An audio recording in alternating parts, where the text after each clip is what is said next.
Hello everyone, and thank you for the opportunity to be here and to be speaking on Jim's behalf tonight. It's truly an honor, and I think it's, if you look around this room, I think, you know, a nod around the room and just a view around the room kind of says it all, because there's a real great cross-section of Shrewsbury here tonight, from you know, someone from every board in town, every committee in town.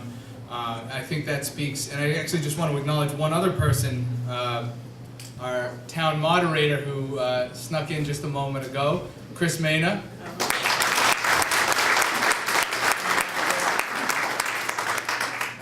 And I think that, you know, that says it all about Jim, because Jim's the kind of guy where, you know, while relatively, and I think you wouldn't mind me saying this, conservative in nature, he is someone who can really work across party lines with folks of, you know, party doesn't get in the way. And, you know, I think that's indicative of Senator Moore being here, and, you know, and everybody else that's in the room here today.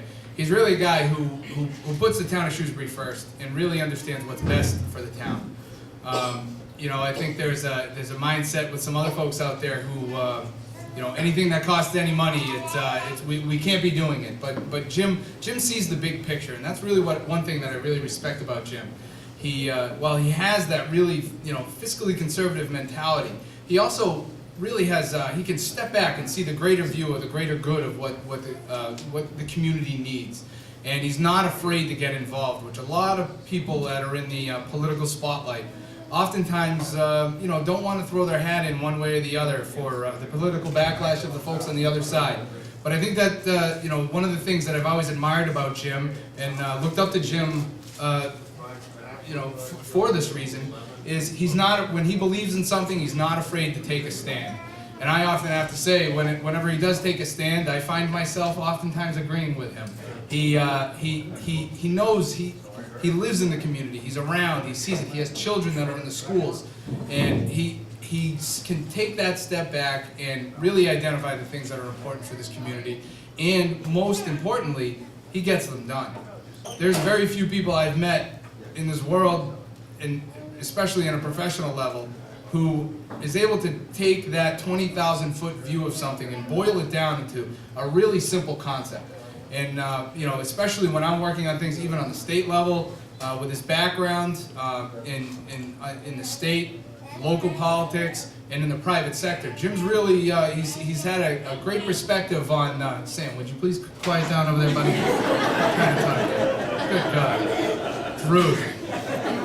Bob, will you yell at him, please? But yeah, there you go. You listen.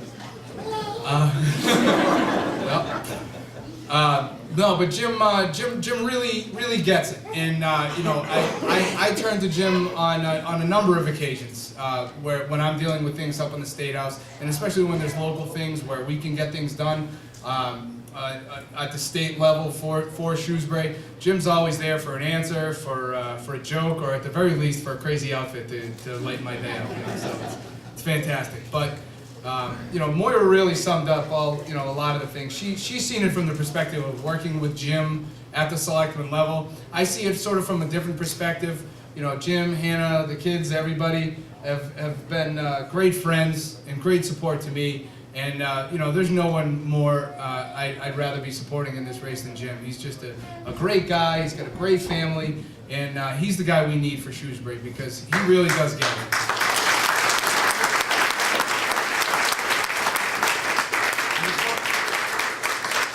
Go on babbling anymore and gushing over Jim. I don't want to fill his ego too much here. So, you know, Moira did a really great job of summing up a lot of the reasons why, and you know, we're all here tonight. But I think the one thing that Moira hit on that we all really need to focus on is, I think all of us recognize that Jim is just the obvious guy that we need in there. It's just not even a question for us.